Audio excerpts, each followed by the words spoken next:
Under the leadership of Pratik Agarwal, its CEO, Sterlite has been able to carve out a niche for itself using pioneering technologies. With the significant growth potential which India offers in this sector, there is no doubt that Sterlite is poised to a multiple growth going forward. In its journey towards a larger role in the transmission space, Sterlite has decided to launch the InVit IPO of IndiGrid Trust. With stable operating assets quality, high visibility of cash flow, long-term nature of contracts, credible sponsors, we believe that IndiGrid is a unique investment opportunity for investors. The IPO has a size of rupees 20 to 50 crore and has a price band of rupees 98 to 100. As one of the first InVit in India, we believe the offering addresses a key gap in Indian markets where there have been limited products which offer steady returns with growth. Over the last few years, the regulators along with the ministries and the industry have made substantial progress for making InVit a reality. I don't think there is a more appropriate way to communicate and quantify our excitement and our anticipation that we have to see some of these listings happening. InVit could prove to be a game changer for the capital markets, not only from a issuer and investor's perspective, but also from the health and depth of broader capital markets and the economy. We are really proud to be associated with Sterlite and IndiGrid on these remarkable transactions. Maybe I will request Vikas to say a few words.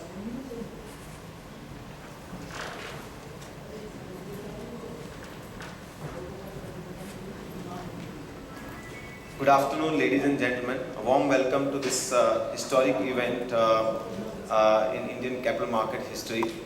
As all of you know that India is going through a historic transformation, and specifically capital markets.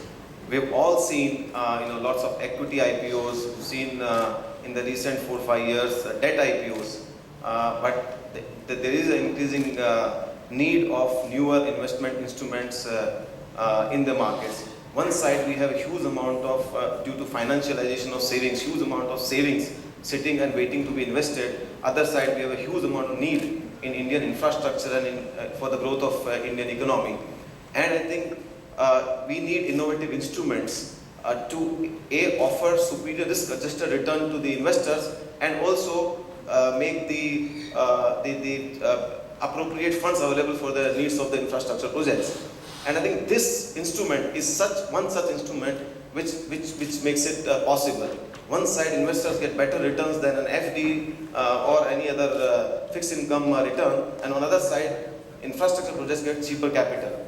And I think friends in media will play a significant role, in my opinion, in evangelizing this instrument, evangelizing this wave which we are going to see in Indian markets. We have already seen one instrument hitting the market. We will see many more.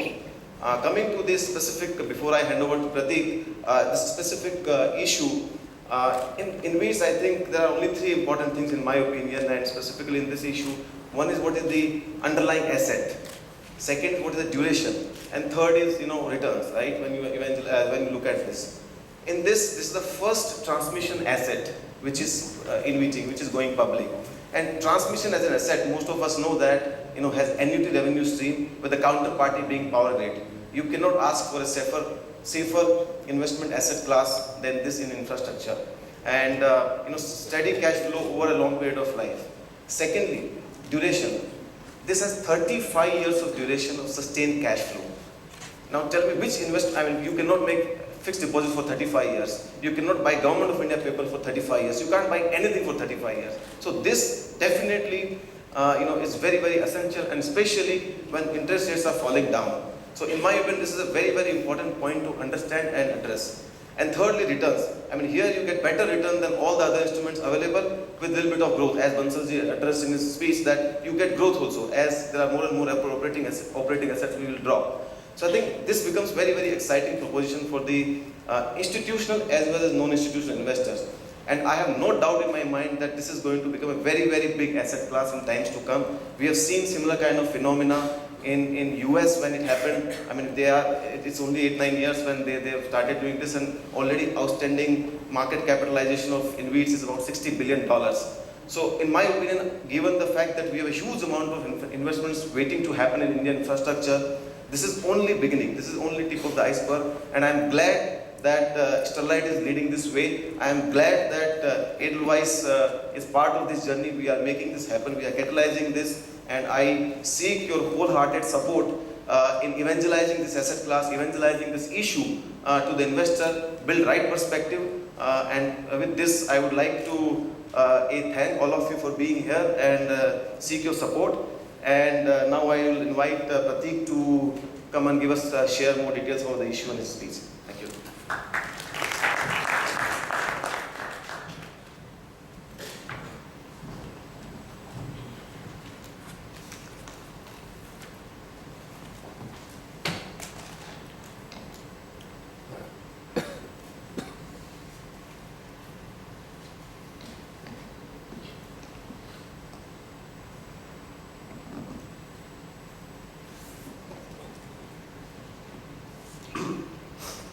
Thank you very much, Mr. Mittal and Vikas.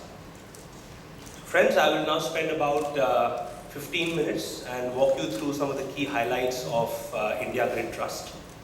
After that, we can take some questions. I will focus my presentation on what I believe are the top 5 questions on your mind at the moment. The questions are, what is the growth in transmission? Who's the sponsor, what is the track record, and what is the edge the sponsor has in this market? Why is the sponsor pursuing the InVit? What returns can investors make? What is the risk investors have to take to make those returns? And finally, what is the growth available for investors through this instrument? So I'll take those questions one by one through some slides, and then we can open up for questions. Let's start by looking at the power sector the way I see it. I have been in this sector now for about 10 years. And in my 10 years, I have never seen a better time to be in the power sector than today. The country has done an absolutely phenomenal job on the generation side.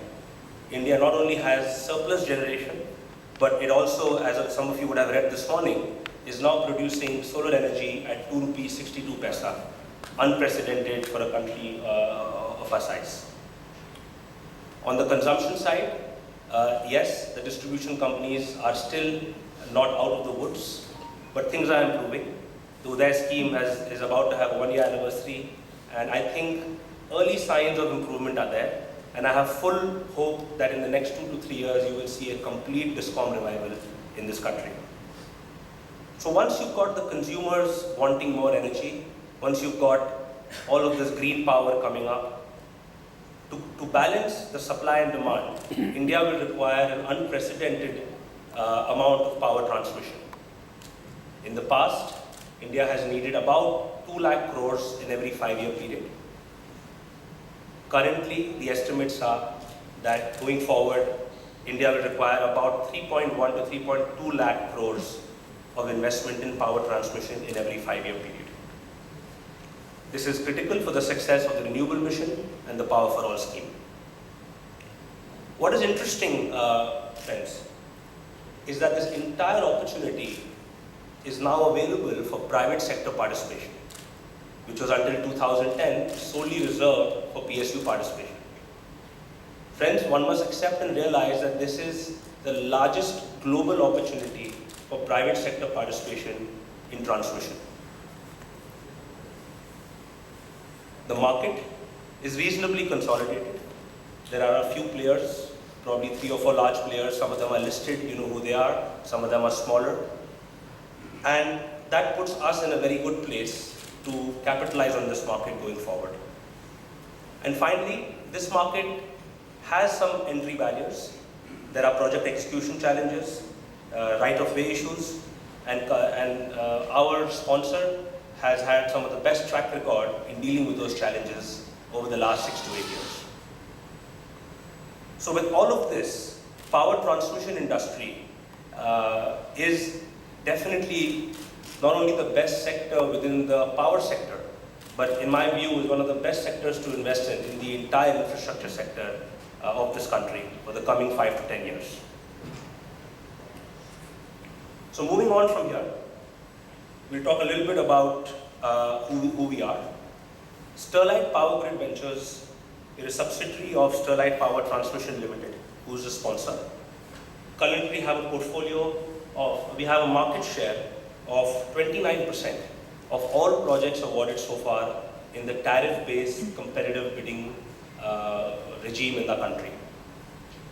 Moreover, and I'm very proud of this, Sterlite has not only bagged more projects, but we have commissioned more projects under the TBCB regime than any other player on the market.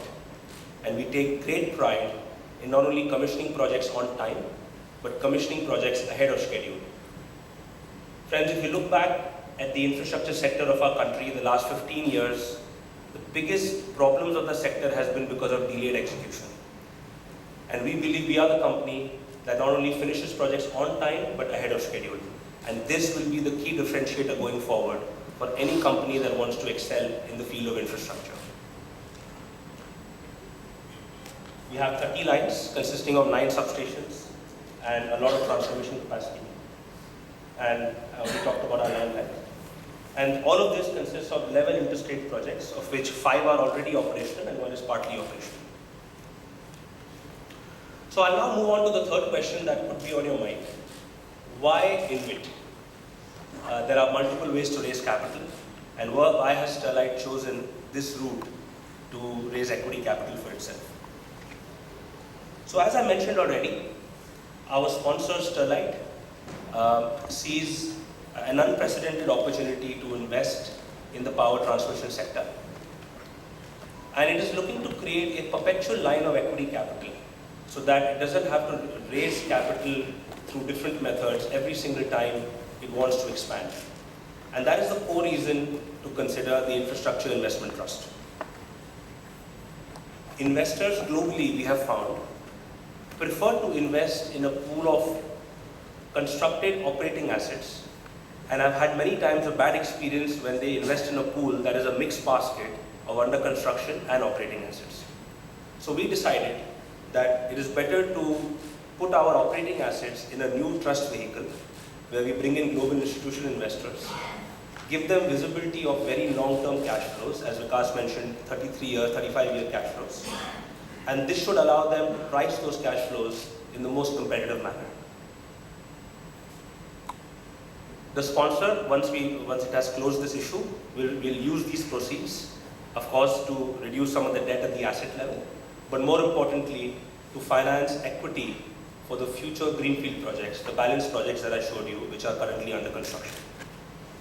And this should hopefully becoming a virtuous cycle. So every few quarters or years, the sponsor Sterlite will commission some projects, and we, IndiGrid, will get into an arrangement with them to acquire those projects and release the equity capital of our sponsor. So moving on to the next point, returns. Of course, the big question that's on everyone's mind, what are the returns? As Vikas mentioned, given the gamut of opportunities available in the market today, we believe that IndiGrid will offer very attractive returns to investors. The exact details can be found in the document and in the general media in the coming few days. But let me explain to you that the returns will consist of 2 parts. This is how we have seen global yield codes, as they're called abroad, work. The first part is the cash yield, which is the cash dividend an investor will earn twice a year, which will be a direct output of the cash flow that the assets earn within the InVit. The second part will be growth. As we, IndiGrid, keep acquiring more and more assets from our sponsor and even from third parties, our dividend per unit will grow. And from an economics perspective, this could result in capital gains for the investors. So this combination of growth and cash yield is what the investors make by investing in this product. Let me tell you, the cash yield is very unique. 35 years take-or-pay contracts is what we have, which means that there is no exposure to traffic risk, tolling risk. These assets are non-regulated, unlike some of the transmission assets that belong to PSUs in India. Our assets are not subject to the 5-year regulatory reset, and hence we can enjoy any ROE that we could make depending on the interest rate regime and our operating capability. These assets are perpetual ownership. So while our tariffs are fixed for 35 years, but investors will earn a tariff beyond 35 years, 36th year, 38th year, all the way to the useful life of the asset. And our engineers certify our useful life to be at least 50 years. So here's an opportunity to make money not only for 35 years, but far beyond that, which again is unprecedented in most parts of the world, including India. There's a very strong counterparty, and reducing counterparty risk substantially. And of course, as you know, SEBI has a regulatory requirement to distribute at least 90% of the cash that is earned by the trust. What this means is that the returns we show are not paper returns to investors. These are cash returns to investors, something investors perhaps have not seen in the past. Coming to the growth once again, as I mentioned earlier, there are 8 assets on which IndiGrid has a right of first offer.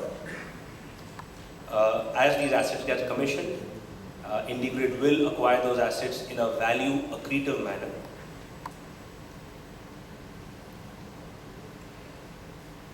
And hence, as I mentioned, this is a total return story consisting of cash returns and growth. Next question is around risks. What could be some of the risks? Yeah. Go back to the previous slide. One more. Yeah, stay here. So, what could be some of the risks that investors could have as they invest in IndiGrid? So I'll take you through a few of the points. Transmission is considered globally to be amongst the safest asset classes within the entire infrastructure sector. And the reason for that is that they are usually a very small percentage of the customer's bill, roughly 4 to 7%, but are extremely impactful for the customer, and they're monopolistic in nature. Customer typically does not have a second alternative. So if a state electricity board can buy coal from several options, can buy power from several options, but usually will have only one interstate transmission provider. And that is what makes these assets have very strong payment history. I mentioned that the assets are non-regulated in nature as compared to some of the PSUs, which means that they are not subject to the vagaries of the regulator, and the tariffs cannot be reset if the regulator finds that our returns are too high. There is no traffic risk or throughput risk. We have a long residual life. Both our assets that go in the IndiGrid have a residual life of about 33 years. The assets are paid through a pooling mechanism, which means that IndiGrid and its assets does not directly deal with the eventual owners of the line, the users of the line, which are distribution companies and generation companies. There is a pooling concept where a division of Power Grid Corporation of India handles the entire pool, collects all transmission tariffs of the country and distributes it to owners of assets like IndiGrid. And this therefore insulates us from directly dealing with any of the end users and counterparties. And finally, transmission by nature does not have a competitive threat. So if we own a line, we do not have a risk of someone else building a line and then getting better revenues, because our assets are take or pay, and there's no concept of competition in the space of transmission. So these are the risks or the facets of transmission assets and our assets. And I think you will find that they compare, they're very different to the other assets that are out there within the infrastructure sector. Finally, I'll take 1 minute and tell you a little bit more about growth, because this is classified as a hybrid instrument, which has facets of equity, and growth is inherent to it. As I mentioned, IndiGrid has a right of first offer on the balanced 8 assets of Sterlite Power. Just to give you a sense of scale, these assets are roughly 3 times the EBITDA of the initial 2 assets, which means that once all 8 assets have been dropped into IndiGrid, the EBITDA will be 4 times of what it is today. And this is all possible in the next 3 to 4 years. So friends, this is very much a growth story as much as it's a yield story. The process by which those drop-downs or acquisitions happen is also very transparent and laid down very clearly as per the SEBI guidelines. We have a 2-stage filtration process. As IndiGrid, we are committed to ensure that every acquisition must happen in a value accretive manner for IndiGrid unit holders. So the 2-stage process is, at first we have an independent investment committee. We have marquee independent directors, one of whom is present with us today, Mr. Tarun Kataria, who will form the investment committee, and they will look at the valuation framework from the perspective of IndiGrid unit holders. And once they're satisfied, they will recommend that transaction to IndiGrid unit holders. And every transaction which is material in size will be put up for a unit holder approval, which means that unit holders will have final say on whether a transaction takes place or not. So this is the process we have laid down, which gives comfort to unit holders that every transaction will only happen if it is value accretive to them. Friends, I've talked about the key 5-6 questions that I believe that were on your mind. We're very excited that our issue opens next week, and we look forward, as Vikas said, to all of you to evangelize this product in the market and make this a grand success.